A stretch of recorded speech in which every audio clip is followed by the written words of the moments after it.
Spring, 1981, 7:14 in the morning. Pitkin Avenue, East New York, Brooklyn. The air is cold enough to turn exhaust into smoke.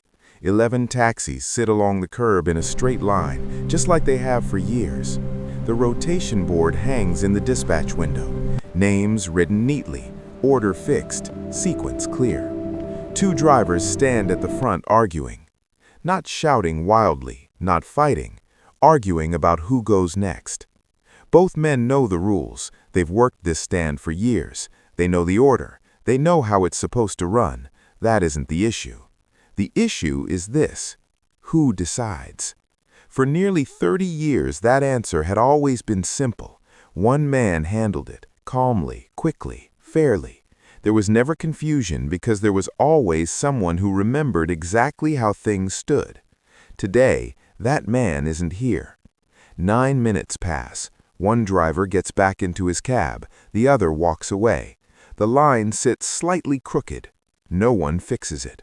No announcement is made. No speech is given. But every driver at that curb understands something has shifted. The corner has changed. For decades, the Pitkin Avenue taxi stand ran with quiet precision under the control of a man the neighborhood called Tuddy. He was not loud. He did not make dramatic entrances. He didn't need to. He remembered everything. If you told him something on Tuesday, he recalled it on Thursday. If two drivers disagreed about a fare from 6 months earlier, he could reconstruct the entire sequence from memory. In a place where most agreements were verbal and paperwork was rare, memory was power. But he didn't use it to dominate. He used it to organize.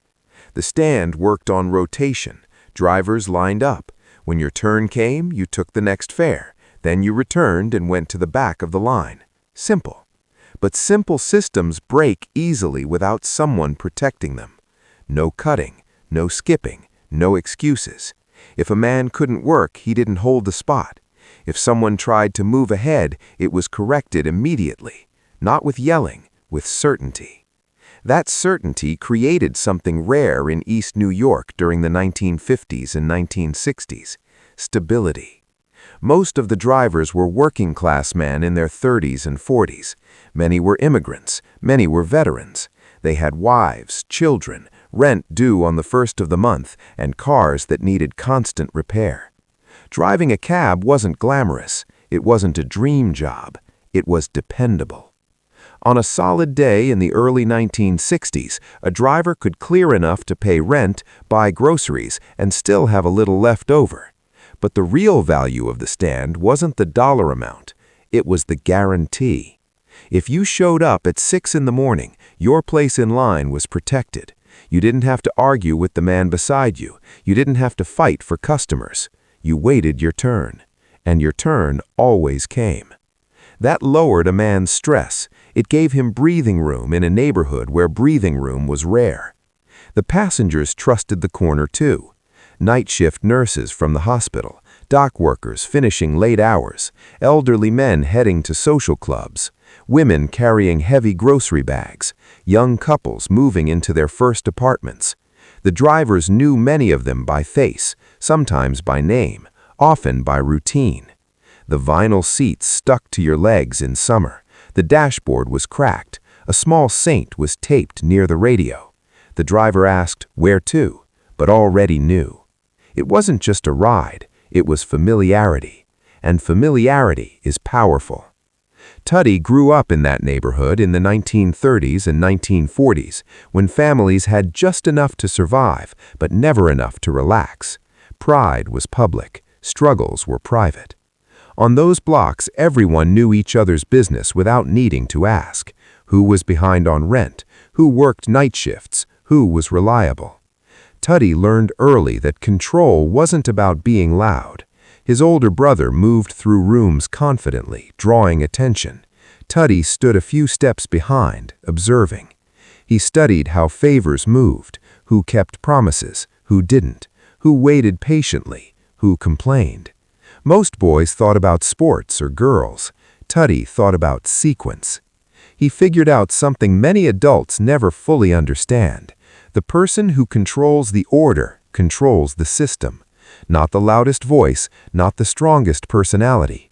The only one who decides what happens first. By his early 20s, he had built a reputation for being dependable and precise. Not flashy, not dramatic, useful. Around 1952, the Pitkin Avenue taxi stand came under his management. The exact details of how aren't important. The result is. Within a year and a half, the stand ran smoother than ever before. Drivers arrived on time, the rotation moved cleanly, arguments were rare and short. The corner gained a reputation for fairness. Fair corners attract passengers. Passengers bring income. Income feeds families. That's how a street corner becomes an institution. But here's where the story becomes complicated. The same qualities that made the taxi stand strong, trust, memory, loyalty, could be used for other purposes. Quiet side dealings began to move through the same relationships. Money passed hands in ways that didn't appear unusual because the structure already worked so well. It blended in. From the outside, nothing looked different. Taxis lined up, drivers waited, passengers came and went. Two systems operated at once, one fully visible, one hidden beneath routine.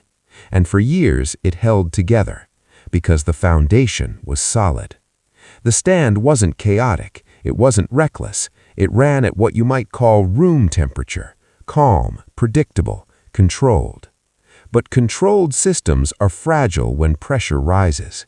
In late 1978, a major airport robbery drew intense law enforcement attention to parts of Brooklyn and Queens.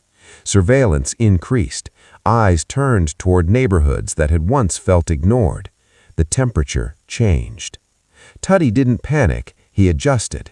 He shortened his hours. Conversations became brief. Familiar warmth cooled into business focus. The drivers noticed small things. The weekly diner lunch stopped. Familiar patterns shifted. And when patterns shift in a system built on routine, people feel it immediately. Small cracks followed. A late payment, a short amount, new faces around the edges who didn't carry the same discipline. The surface still looked smooth, but it wasn't. Back on that cold morning in 1981, the argument between the two drivers isn't really about a fare. It's about the missing center. Without the man who held the sequence in his head for 3 decades, the system has no anchor. And when sequence disappears, uncertainty takes its place. The line is slightly crooked now. No one straightens it. They don't yet know that this is the beginning of the end for the Pitkin Avenue stand as they knew it. They only know something feels different. And sometimes that feeling is the first sign that an institution is already fading, even before anyone says so. For years, the Pitkin Avenue stand ran like a watch that never needed winding. Drivers showed up, names were called, fares moved. The line stayed straight. Nothing dramatic. And that was the point. But systems built on calm can struggle when the room gets hot. December 1978 changed the temperature across parts of New York. A major airport robbery brought heavy federal attention into neighborhoods that had long operated without much outside interference. Surveillance cars appeared. Cameras pointed at corners that had never needed to worry about being watched. Pitkin Avenue was one of those corners. The taxi stand itself wasn't raided. There were no flashing lights, no sudden shutdown. From the outside, it looked untouched. But pressure doesn't need to knock on the door to be felt inside. Tuddy felt it first. He began arriving later, not by hours, by minutes, the kind of minutes only people who track routine would notice. His usual 6:15 arrival shifted closer to 6:45. He stayed shorter periods. Conversations grew tighter, less small talk, more instructions. The Tuesday lunch at the diner stopped.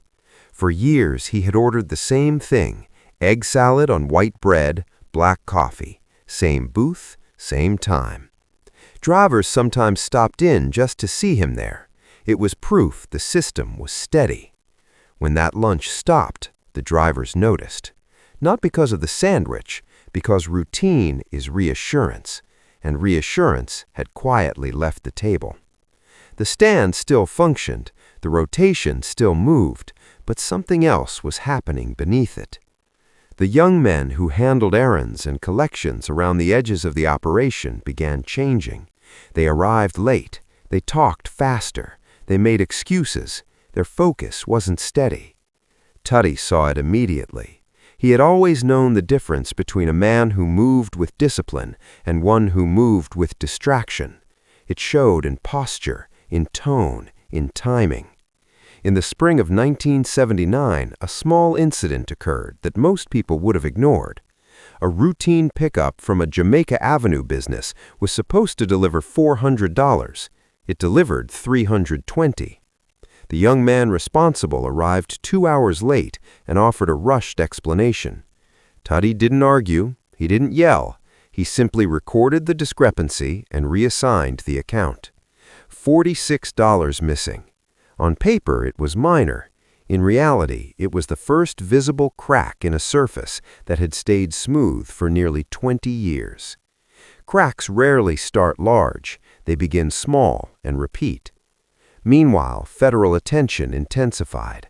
Surveillance logs later showed repeated photography of the Pitkin Avenue stand during early 1979. Agents parked in residential zones that had rarely seen that level of monitoring before. Drivers began noticing unfamiliar cars parked too long near the corner. No one said much about it, but everyone saw. The stand had been designed to blend into daily life. It looked legitimate because most of it truly was. That had always been its shield. Now, being visible, even while appearing normal, carried risk. Tuddy responded the only way he knew how, by tightening control. He reduced exposure, shortened his time outside, limited conversations to essentials. He didn't raise his voice, he lowered his presence. When systems are under pressure, some leaders expand, others compress. He compressed. Then came 1980. One of the most connected figures tied to broader activity was arrested. By summer, cooperation with federal investigators had begun. Information was moving. The drivers at Pitkin Avenue weren't reading court documents. They weren't sitting in interviews. Most of them were simply driving taxis. But they felt change in the rhythm. 3 familiar faces stopped appearing at the stand. No dramatic exit, no explanation. Their spots in the rotation were quietly filled by new men. The rotation board still hung in the window, but the handwriting began to change. The stand looked identical to passing pedestrians. Taxis lined up, passengers stepped in and out, engines idled in winter air. From the outside, nothing had collapsed. From the inside, the foundation was shifting. Here's what made the moment dangerous. For decades, the men who worked that corner had stopped questioning whether it would continue. It had always continued, through city strikes, through economic downturns, through neighborhood changes. The stand felt permanent, and permanence breeds assumption. Assumption is fragile. By late 1980, revenue from legitimate dispatch began dropping, not overnight, gradually. Fewer regulars, drivers exploring other car services expanding into outer boroughs, younger drivers less attached to tradition. And without the same steady leadership, small disagreements lingered longer. Minor disputes took more effort to resolve. Names had to be asked more than once. That was new. For years, Tuddy had known every driver's wife, every child's name, every car's mechanical history. If a man arrived late, he already knew why before asking. Memory creates loyalty. When memory fades, loyalty weakens. January 1981. A younger man in a blue jacket now manages the dispatch window. Older drivers don't recognize him. He asks names repeatedly. Each time he asks, the driver pauses before answering. That pause is the distance between what the stand was and what it has become. One driver, a veteran who had worked the rotation since the early 1960s, sits in his cab after his name is called. He doesn't move. 40 minutes pass. He eventually pulls into traffic, but carefully, slowly, like a man unsure whether the ground beneath him is solid. That hesitation speaks louder than any argument. The argument from Chapter 1 wasn't really about a turn in line. It was about the loss of certainty. By late 1980, revenue from legitimate dispatch had dropped sharply. What had once supported steady family incomes was thinning. Drivers migrated to other services. Some retired earlier than planned. Some simply stopped showing up. The stand wasn't shut down by force. It faded. And fading is quieter, but sometimes more painful than collapse.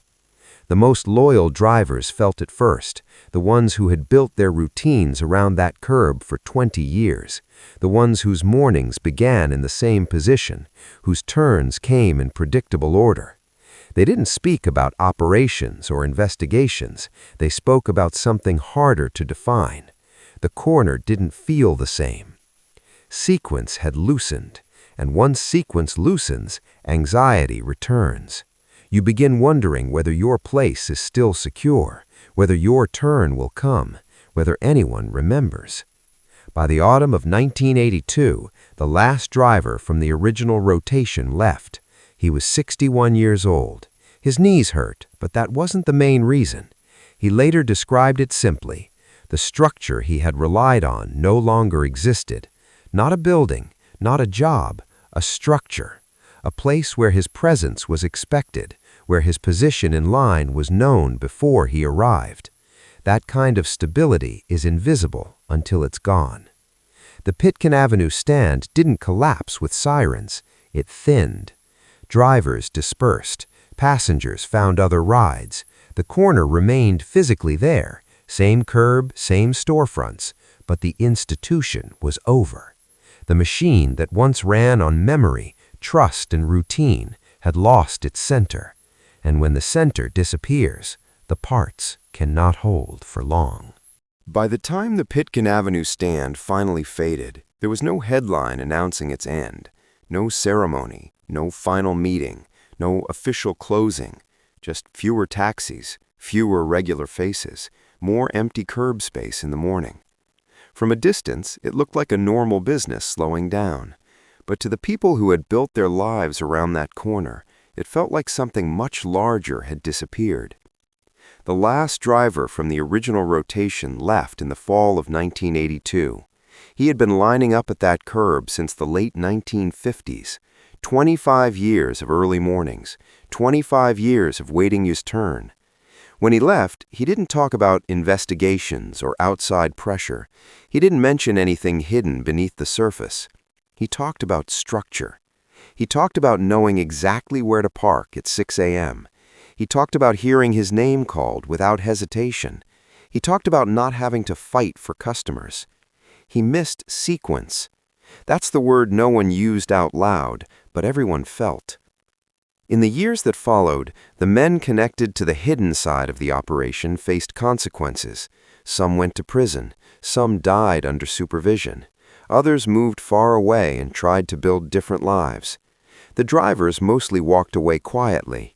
They were not indicted. They were not charged. Most were simply working men who drove taxis on a corner that happened to be supporting two systems at once.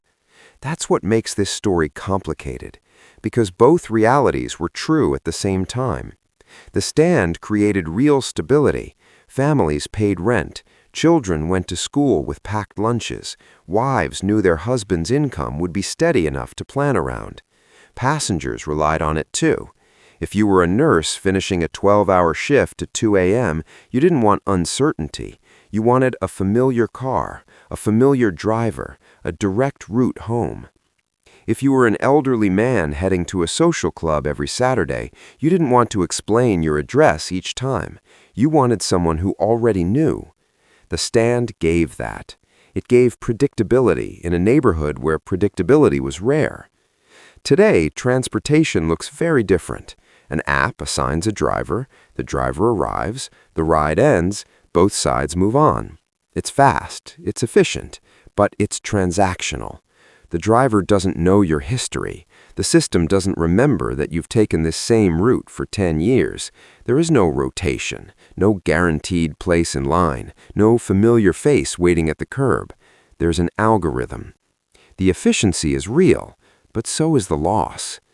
People who remember those Brooklyn cab rides understand that loss in a way younger generations might not. They remember the vinyl seats sticking in summer, the cracked dashboard, the small religious card taped near the radio, the driver asking, "Long day?" and meaning it. It wasn't just transportation, it was belonging. Here's the part that keeps this story from being simple. The stability those drivers and passengers experienced was connected to activity happening behind the scenes. The same trust that made the rotation fair also supported quiet wrongdoing. The same loyalty that kept drivers in line protected transactions that never appeared on official books. The structure wasn't two separate buildings, it was one building with two ledgers. When the hidden ledger became exposed, both sides collapsed together. And the people who felt the loss most deeply were often the ones who had never seen the hidden side at all.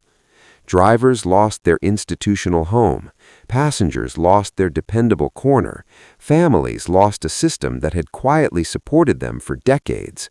The damage didn't come with sirens, it came with absence. So here's the question this story leaves behind. If something feeds families, creates fairness, lowers anxiety, and gives people stability, but is tied to wrongdoing they never knew about, how do we judge it? Does the good it provided change what it truly was, or does the hidden side redefine the entire structure? There isn't an easy answer, because the benefits were real, the harm was real too, and both came from the same source. Organized crime in working-class neighborhoods doesn't survive by standing apart from the community. It survives by being useful. It fills gaps when official systems fail. It offers order when order is missing. It provides sequence when life feels chaotic. That's what happened on Pitkin Avenue. The taxi stand became more than a curb. It became an institution. And like many institutions, it grew around both service and secrecy. When the secrecy collapsed, service went down with it. Today, if you stand on that same stretch of Pitkin Avenue, you won't see a rotation board in the window. You won't see 11 taxis lined up in perfect order. You won't see a man quietly holding the entire sequence in his head. The corner still exists, but the system that once made it special is gone. And maybe that's the real lesson here. Stability built on hidden foundations is always fragile, no matter how strong it appears. For 30 years, one man's memory and discipline created fairness for hundreds of drivers and thousands of passengers. That fairness felt permanent. It wasn't, because permanence requires transparency, and transparency was never part of the design. If you were old enough to sit in the back of one of those Brooklyn cabs in the 1960s or 1970s, you were part of something larger than you realized. You were inside a machine that ran smoothly until it didn't. Most of the people who made it run never fully saw the second set of books. They just needed a ride home. And when the machine stopped, what they missed wasn't just transportation. It was sequence. It was predictability. It was knowing your place in line. And once that disappears, it's almost impossible to rebuild.